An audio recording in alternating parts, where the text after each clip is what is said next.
Salut la MIF, j'espère que vous allez bien. Bienvenue dans ce nouvel épisode de Dis-moi tout. Vous pensiez vraiment que vous allez vous débarrasser de moi comme ça? Eh ben non! I'm back, bitches! Ok, hier je vous ai posté une story qui vous a fait un peu flipper. Je vous avoue, moi aussi, je me suis fait grave flipper. Et je vais tout vous raconter. De toute façon, dis-moi tout. On a dit on se disait tout, les gars. Bon, déjà, cette dernière semaine a été un peu, comment vous dire, rocambolesque. Genre, vous aussi, vous avez une vie qui ressemble à une série Netflix. On est passé clairement de la Casa des Papel à Grey's Anatomy en moins de 48 heures. Je préfère en rire qu'en pleurer, je vais vous dire la vérité. Non mais vraiment, je me demande si vous aussi, votre vie, elle est un peu genre what the fuck. Ah là là, j'ai mal à la main en plus avec la perf qu'ils m'ont mis. Bon, ok, je vous ai assez teasé, hein. Je vais vous raconter un peu plus en détail et comme ça en même temps, je vous fais un petit update de ma vie. Bah déjà, la semaine passée, c'était vraiment genre l'ascenseur émotionnel. Bref, je vais manger avec des potes à notre barbecue coréen qu'on adore. Viande à volonté, ouais, sorry les véganes. Viande à volonté pour 7 euros, 8 euros, un truc comme ça. Donc, bah, on est allé se faire péter le bide avec des potes. On a bien rigolé. Et puis ensuite, on se divise pour chacune rentrer chez soi. Sauf que moi, j'étais repartie avec une autre copine. On se divise, etc. Et là, avec ma pote, elle rentre acheter à boire dans un mini-mart. Moi, je l'attends sur le scoot. Et là, mon téléphone sonne. Et c'est une autre amie qui était avec nous au restaurant qui venait de rentrer chez elle. Elle habite de base pas loin de chez moi. Du coup, je décroche et là, elle panique en train de me dire qu'il y avait un homme cagoulé à côté d'elle, que l'homme ne l'avait pas vu, mais qu'elle savait même pas s'enfermer parce que sa porte était défoncée. Donc au début, je vous avoue, je comprenais rien. Ça m'a fait hyper peur parce qu'en plus, je sais où elle habite. Je sais que c'est déjà une de ses craintes et elle a personne autour d'elle. Donc là, je me suis dit, je suis au bord de la route. Ma pote est en train d'acheter. Enfin, j'étais vraiment, franchement, dans la panique pendant 2 secondes parce que j'ai quand même été assez très vite réactive. Mais genre vraiment pendant 2 secondes, je me suis dit, wesh, je fais quoi? Genre, c'est pas comme en Belgique, t'appelles pas la police. J'ai même pas le numéro de la police d'ici, je sais même pas s'il y a un numéro en soi. Faudrait quand même que je me renseigne. Donc, je rentre dans le magasin, je dis à ma pote, genre, meuf, viens tout de suite, y a Alicia qui a besoin de nous, y a un mec cagoulé à côté d'elle. Elle me regarde, what? On part, Starkey et Hutch, les gars. On va plus vite que l'éclair.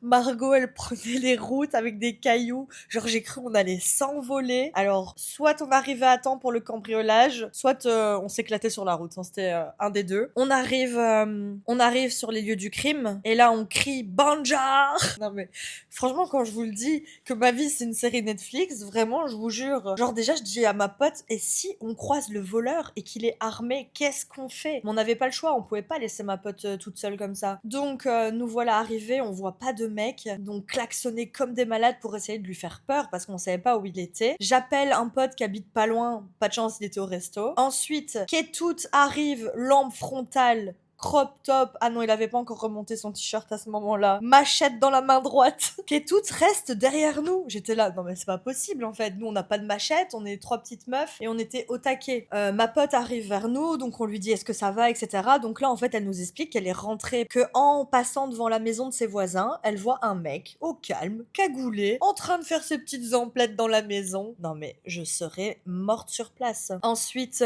elle court jusqu'à sa porte et là elle voit que sa porte est défoncée. Donc en soi, elle peut même plus s'enfermer chez elle. Donc là, elle m'a appelée. Et c'est là que nous, après, on est arrivés. Bref, c'était pas un soir de tout repos. Donc voilà, ça vous annonce déjà la couleur un peu de la semaine. Hein, une petite semaine calme, à Bali, à Canggu. Ensuite, hier, nous passons donc directement, on passe de la Casa des Papel à Grey's Anatomy. Ok. Et merci Grey's Anatomy d'avoir mis un épisode là-dessus parce que je pense que c'est vraiment Grey's Anatomy et les podcasts qui m'ont sauvé la vie. Ok, je vous raconte. Par où commencer? Hier, je rejoins une pote et on se dit viens, on va aller chiller à la plage un peu. On va à la plage et c'était la fin de ma période. Vraiment, vous allez tout savoir de moi. C'est une catastrophe. Maintenant qu'on est vraiment intime au point où je vous raconte mes cycles, mes règles, je pense vraiment que vous avez intégré intérêt à liker ce podcast, à mettre une étoile s'il vous plaît, hein, parce qu'on s'envoie de la force là, hein, ok? C'est donnant-donnant les amis. Alors, c'était la fin de mon cycle, genre j'étais repassée au tampon alors que j'ai toujours ma cup, mais je sais pas, parfois je lui fais pas trop coco, donc j'ai préféré mettre un tampon, voilà, on sait tout maintenant, hein. Et donc, je pars à la plage avec ce fameux tampon à l'intérieur de mon corps, et tout d'un coup, je suis posée, et là mon cœur, mais déjà à savoir que j'étais pas au top de ma forme ce matin-là, et j'étais d'ailleurs normalement censée aller faire un trail de 12 kilomètres que j'ai annulé parce que j'ai dit que je me sentais pas au max, je savais pas trop ce qui se passait au début, je pensais que je faisais une intox alimentaire, et en fait je pense que ça avait déjà commencé la veille. Mais pendant la nuit, je n'avais rien mis, donc ça s'était recalmé. Bref, ensuite donc je pars à la plage, je me pose sur mon transat, je bosse un peu par rapport à une formation que je suis en train de faire, et là, d'un coup, j'ai mon cœur qui s'emballe, mais vous pouvez même pas vous imaginer à quel point. Genre, je me dis, est-ce que c'est dans ma tête ou est-ce que mon cœur, là, je suis en train de faire un arrêt cardiaque? Mais j'ai pas envie de le dire à ma pote au début, donc je fais semblant de rien, je me recouche un peu, j'essaie de calmer ma respiration, de faire de la cohérence cardiaque. Puis je me dis que je fais une crise d'angoisse, mais j'ai aucune raison d'en faire une, enfin, trop bizarre. Donc j'attends, ça passe pas. Et là, ma montre, j'ai une Apple, elle commence à sonner, à me dire pulsation cardiaque trop élevée au repos, blablabla. Bon, là, je commence un peu à paniquer. Du coup, je vois que je monte à du 150. Je vais voir ChatGPT. Il me dit normalement, tu dois être entre, je sais plus, 80 maximum et 90, un truc comme ça. Et là, je me dis, ah ouais, ouais, c'est un peu beaucoup là quand même. J'essaie de me calmer, ça passe pas. Je commence à sentir des picotements dans tout mon corps et plus en plus dans mes jambes. Je sens plus mes pieds et ça me commence à me gratter sur tout le corps. Et je regarde ma pote, je lui dis écoute, je me sens pas bien, je sais pas ce qui se passe, mais genre vraiment là, ça va pas. Elle me dit bah meuf, genre, t'es toute rouge. Mais le soleil venait un peu de se lever, j'étais posée un tout petit peu au soleil, et je lui dis bah je sais pas, je fais une allergie. Je dis on a mangé la même chose quand même. Et je regarde en fait en dessous de mon bikini, et je me rends compte que même en dessous de mon bikini, bah en fait c'est rouge, alors que ça a pas été au soleil. Et là, en fait, c'est comme un érythème sur tout mon corps. Donc, je regarde mes bagues, je me dis, mais mes doigts, ils ont pas gonflé, je comprends pas. Et ben, je panique quand même de plus en plus, hein, surtout que votre pote, parfois, elle est un peu hypochondriaque. Donc, je regarde ma pote et je lui dis, tu penses que je vais clams là? Tu penses que c'est mon heure, je vais mourir? Elle me dit, mais non, Sarah, t'inquiète, ça va aller, calme-toi et tout. Et là, je fais pour me redresser et impossible de me lever. Je ne vois plus rien autour de moi. Une chute de tension, généralement, j'en faisais avant souvent, mais je vois comme plein de lumière et après ça revient. Là, c'était le tunnel. Je voyais tout blanc autour de moi et ça ne revenait pas. Donc, bah, clairement, panique à bord, je me rassois, j'essaie de me coucher, de me calmer, ça ne passe pas. À chaque fois que j'essaie de me remettre debout, je retombe, que je dis à ma pote que ça va vraiment pas mieux, je prends un coca pour essayer de remonter, je sais pas, ma glycémie, etc. Je lui demande si elle sait payer à ma place et conduire mon scooter pour me ramener chez moi. Et là, en fait, sur le chemin, je pense à mon tampon. Et là, je me dis, est-ce que je fais pas un choc toxique? Bam, tu connais qui j'appelle ChatGPT. Vraiment, homme de ma vie, quoi. Donc, j'envoie à ChatGPT, c'est quoi la différence entre mes symptômes et un choc toxique? Et là, il me dit, bah, ma belle, fonce aux urgences.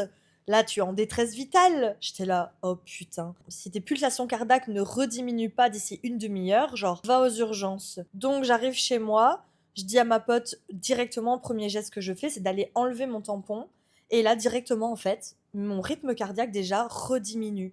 Je repasse à 127, puis 125, puis 120. Mais genre, tout ça, c'était sur 2-3 heures de temps, quoi. Franchement, les symptômes, ils sont montés, mais genre crescendo. Puis je demande c'est quoi les symptômes d'un choc toxique et il commence à me dire rougeur sur tout le corps, chute de tension, rythme cardiaque élevé. Et là, je me dis, ouais, bah c'est ça, quoi. Je lui dis, est-ce que je suis obligée d'aller aux urgences? C'est bon, si j'ai enlevé et que mon rythme cardiaque s'est déjà rétabli plus ou moins. Et il me dit, non, ma belle, tu vas aux urgences. Je pars aux urgences, j'ai dit à ma pote, voilà, c'est bon, pas besoin de venir avec moi, je sais me débrouiller et tout, ça va aller. La pauvre, elle était en bikini, à moitié rempli de sable, Alfred, notre petit chien, dans les bras. Je suis partie aux urgences, j'ai quand même prévenu ma mère, en commençant par un message, ne panique pas.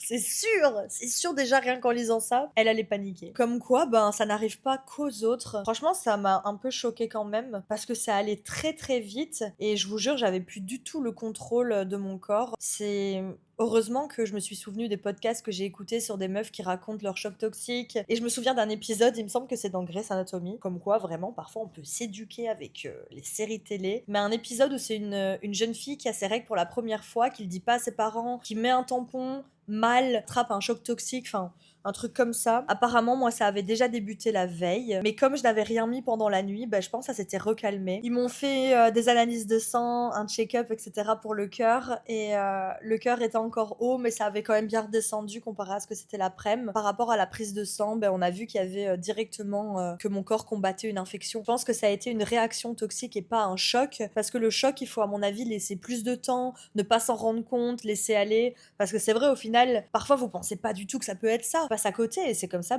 que tu peux concrètement mourir. Sauf que, elle est coriace, votre Sarah Beck, elle ne va pas vous abandonner comme ça. Il en faut plus pour se débarrasser de moi, mes belles. Donc, voilà. Pas de tout repos. Ça fait relativiser sur ce qui est vraiment important et ce qui n'est pas du tout. Et ça fait relativiser aussi sur le fait de prendre soin de soi, et comme quoi quand ton corps, te dit fuck off, en 5 secondes, ta vie, elle peut changer. Ce qui m'a sauvée aussi, c'est de pas avoir été faire le trail le matin, de m'être écoutée, de pas m'être sentir bien et de pas avoir poussé les choses. Si j'étais partie faire le trail, d'office, pareil, j'aurais remis un tampon comme je l'ai fait avant d'aller à la plage. Sauf que j'aurais été à 1 heure de route de chez moi, donc à 2 heures de l'hôpital. J'aurais été au milieu de nulle part. Et peut-être que mes gestes n'auraient pas été, ou j'aurais pas pensé à ça non plus directement. Donc je sais pas comment ça se serait terminé, mais je vous avoue, je préfère pas trop y penser. Donc la vie continue. Faites attention à vous. Je peux même pas vous dire mettez des cups au lieu de mettre des tampons, parce que j'ai vu qu'apparemment avec la cup, ça arrive aussi. Donc j'ai plus de solution. Je trouve que vraiment être une fille,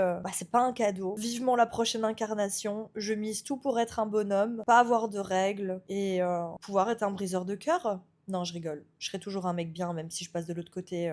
Je vous promets, les filles. Bon, je vous fais des gros bisous, les gars. Prenez soin de vous. Je reviens très vite avec un autre épisode. Je pense que le prochain, ça sera par rapport à la boîte à questions que vous avez fait.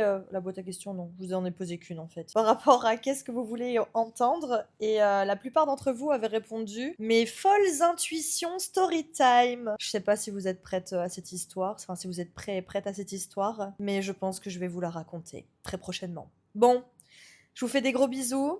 N'oubliez pas de, toujours, on se donne de la force, on partage, on like, et faites attention à vous, écoutez votre corps, et surtout, jetez vos tampons à la poubelle. Prenez soin de vous.